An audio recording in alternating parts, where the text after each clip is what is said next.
Hey everyone, it's the Doom Dog. Well, Dalton and I recently finished yet another Let's Play. And you know what that means? It's time for another review. Today we will be taking a look at the original Resident Evil.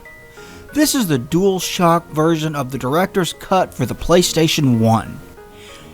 And it's a physical disc copy played off of a PlayStation 3. Let's take a look. Prior to the 5th generation of consoles, the idea that a game could scare you was still very much a novel concept.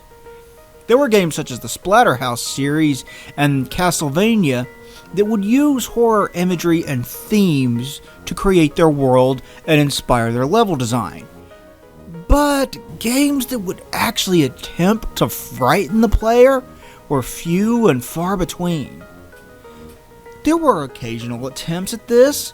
1992 saw the release of the seminal work Alone in the Dark for PCs. It was a landmark title that is widely regarded as the first ever example of survival horror. 1994 gave us the point-and-click adventure game Clock Tower for the Super Nintendo that saw the main character being stalked by a killer known simply as Scissor Man. It was only released in Japan. Both of these games are widely recognized as survival horror games today, but the genre would not get its name until 1996. In 1996, Capcom released Resident Evil for the PlayStation. Every single time you booted the game up, it would say, "Enter the world of survival horror," and the genre was given its name. It took the basic framework outlined in Alone in the Dark 4 years earlier and built upon it in clever ways. The popularity and success of this title saw it become the standard bearer for the genre as a whole and led to survival horror becoming a mainstay genre of the industry. The influence that this game had cannot be understated. It spawned a whole ton of sequels and spin-offs with this series continuing to this very day, and it was imitated by many other games. It would lead to other well-loved classics with their own sequels and spin-offs, such as Capcom's own Dino Crisis and, of course, Silent Hill. Resident Evil may not have been the first survival horror game, but it was certainly the most important one. That begs the question, how does it hold up today? Resident Evil takes place on July 24th, 1998, and it is set in the mountains outside of the Midwestern town of Raccoon City. There have been a series of strange murders out there, and the Raccoon City Police Department has sent out Bravo team from the Special Tactics and Rescue Service, or STARS, to investigate. When they go missing, a second team called Alpha Team is sent out to find out what happened to the first team. This team includes Barry Burton, Chris Redfield, and Jill Valentine. Leading them is a man named Albert Wesker. They fly out to the forest in the mountains and discover the wreckage of Bravo Team's helicopter. No one is in it. A short distance away, they discover the remains of one of the members of Bravo Team.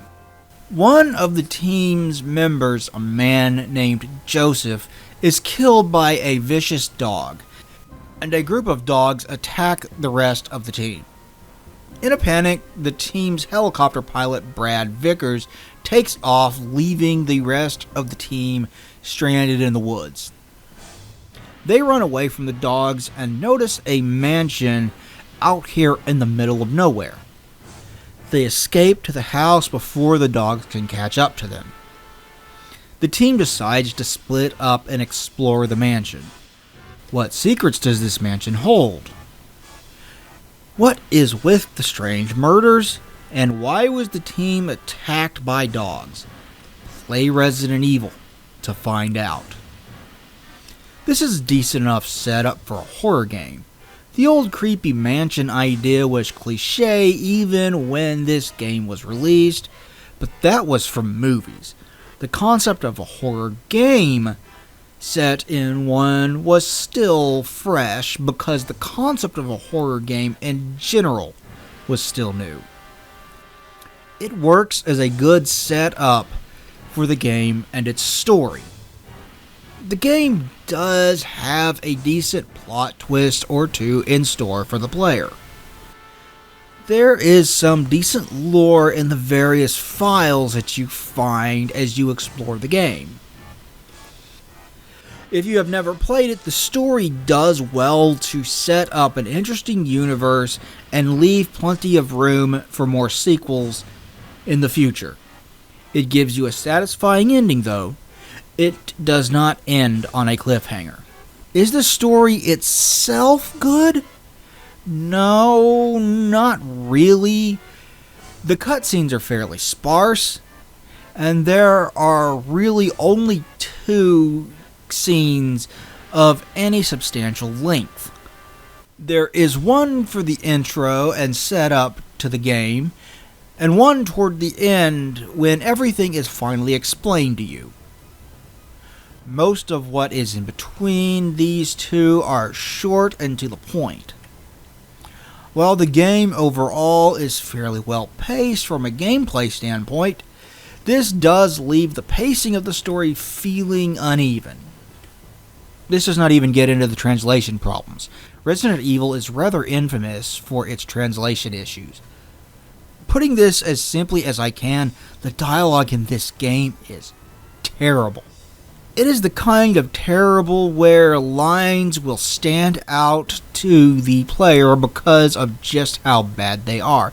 Some lines such as, "I hope this isn't Chris's blood," and "You were almost a Jill sandwich," have become memes for a reason.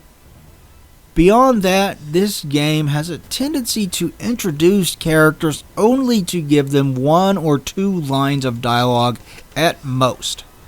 There are a couple members of Bravo Team that you will run into over the course of the game, and they exist in this game's plot for all of 1 single cutscene before you move on.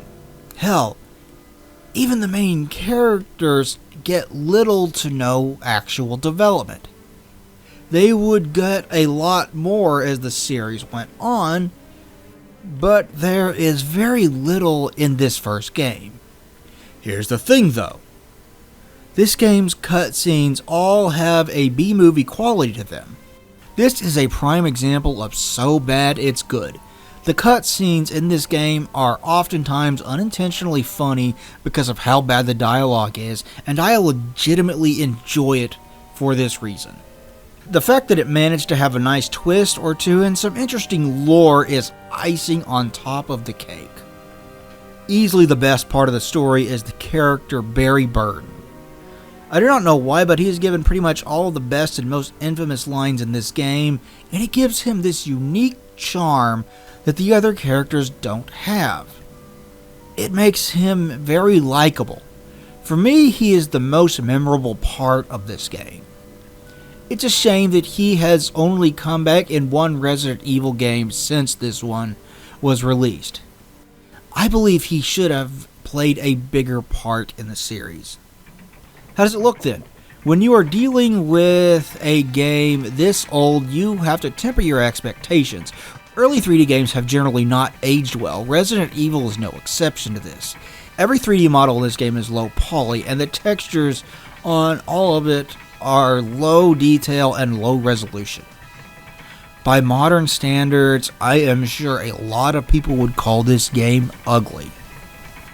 Maybe I'm just a nostalgic dog for my youth, but I do think the low poly look of the PlayStation 1 games are charming in a sense. When this game was brand new, it was definitely a looker.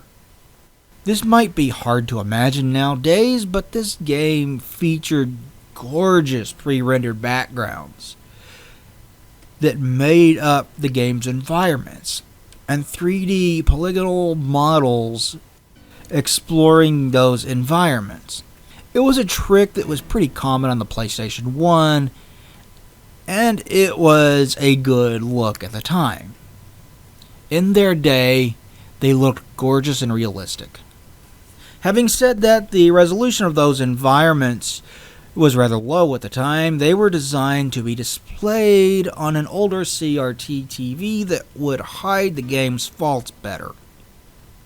When you play them in higher resolution on a modern screen, the pre-rendered backgrounds start to look a little fuzzy.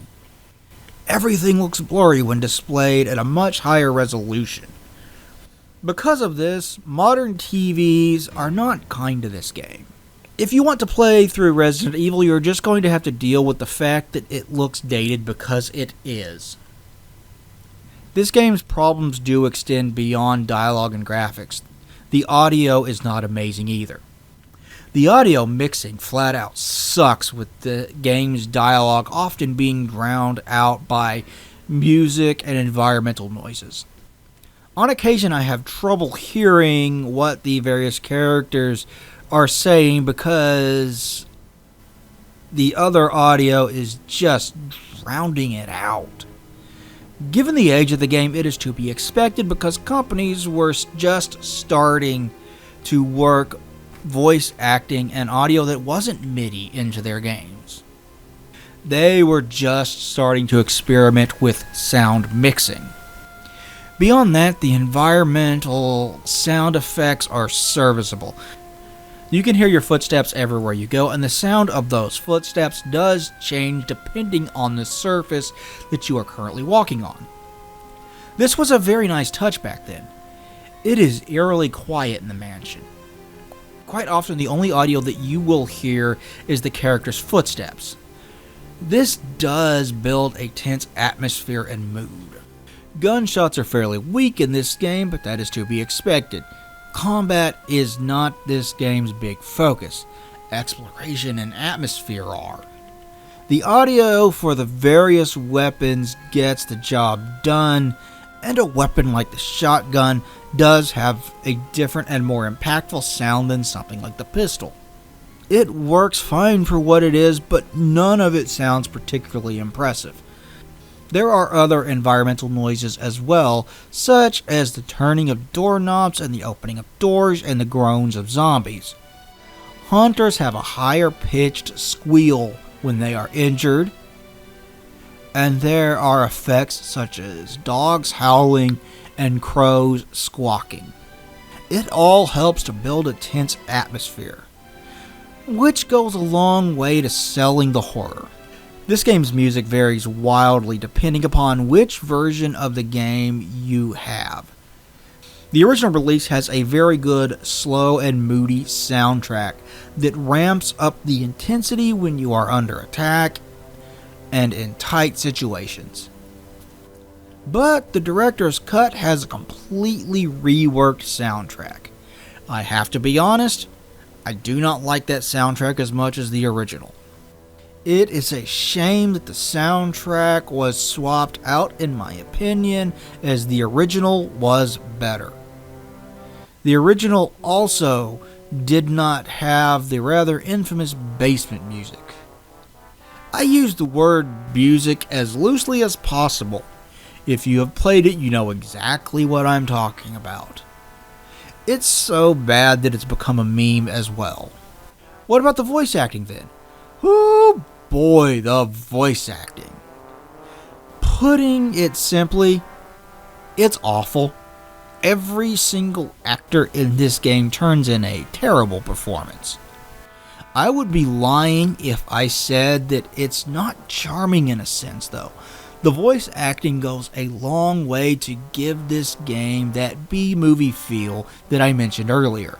Not only does it have the bad and awkward dialogue of a B-movie, it has the voice acting of one as well.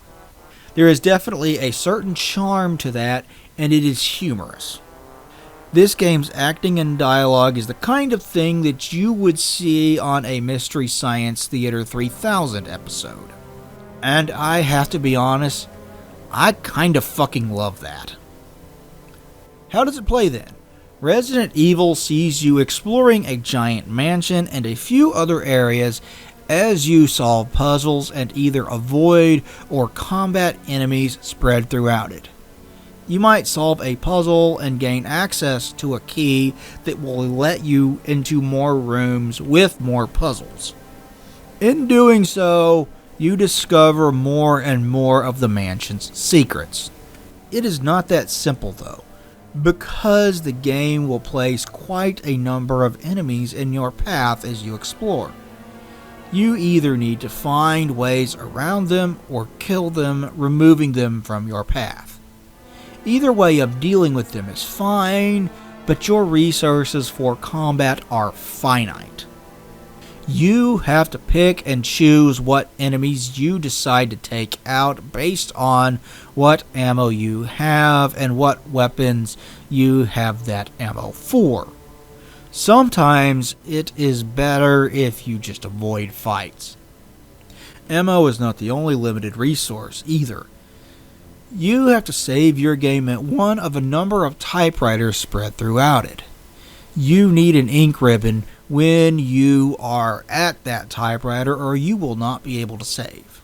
You can only find a limited number of ink ribbons spread throughout the game, so you do need to consider carefully whether you wish to save your game or not. If you are not careful, you can run out of ink ribbons and wind up getting stuck and unable to save.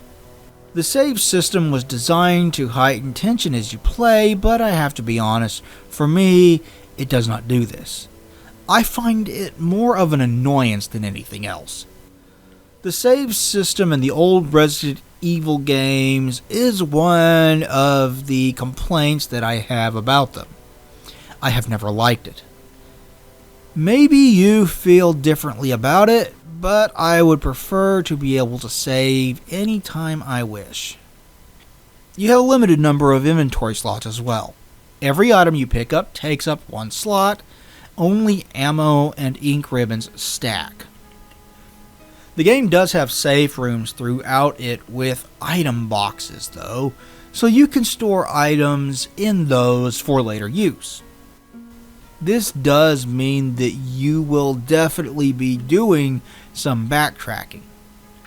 Pick up a few items, run to the safe room to make inventory space, head back to where you were to pick up more items.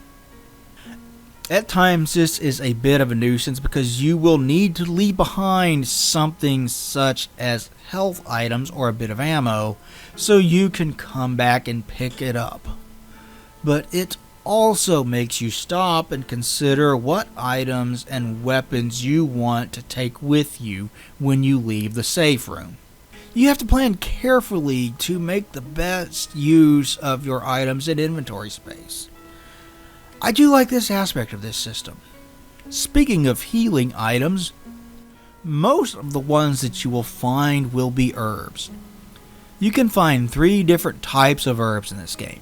Green herbs heal you, and blue herbs cure poison. Red herbs are useless on their own, but when combined with other herbs, they can make them more potent. You can combine a red herb and a green herb to make a much more powerful healing powder. You can combine a green herb with a blue herb to make a healing item that cures poison as well. Experiment with mixing the various herbs to find out what all you can do in this game. The controls in this game are a point of contention for a lot of people, and I have to be honest, I am one of them. It uses tank controls. What does that mean? Well, it means that pushing forward on the D-pad moves your character forward regardless of what direction your character is facing, and left and right on the D-pad turn your character in that direction. I do get why this control scheme is used. I really do.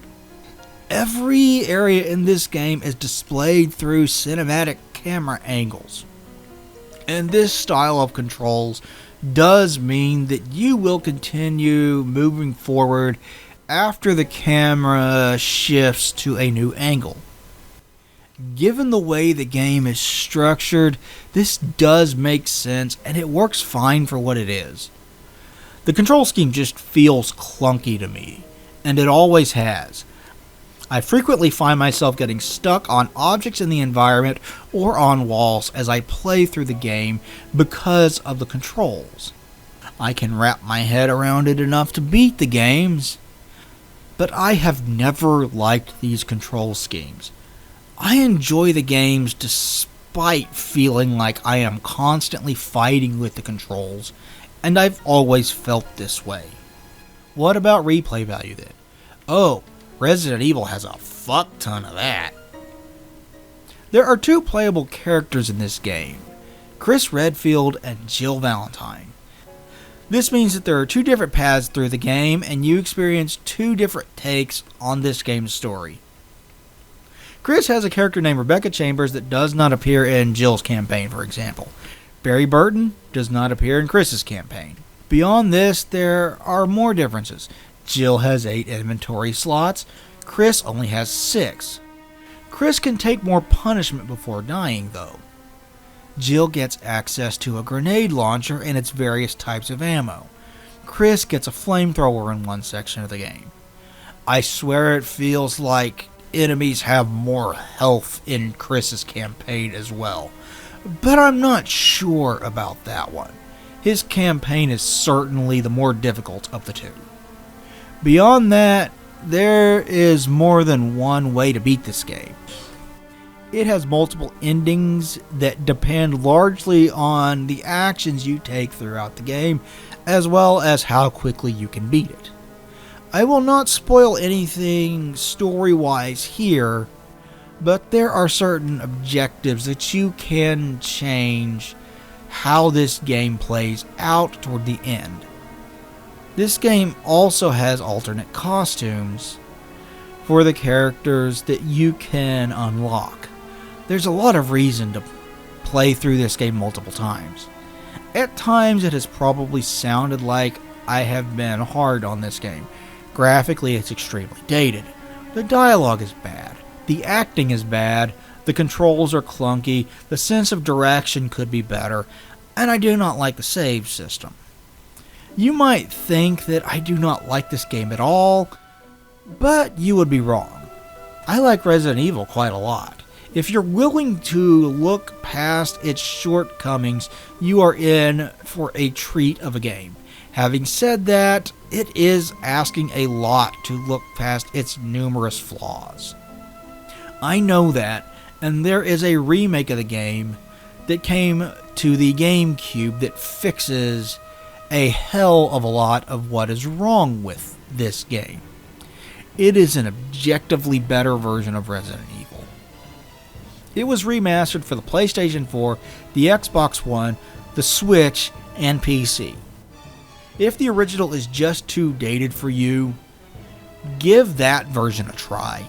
It is well worth your time, I promise.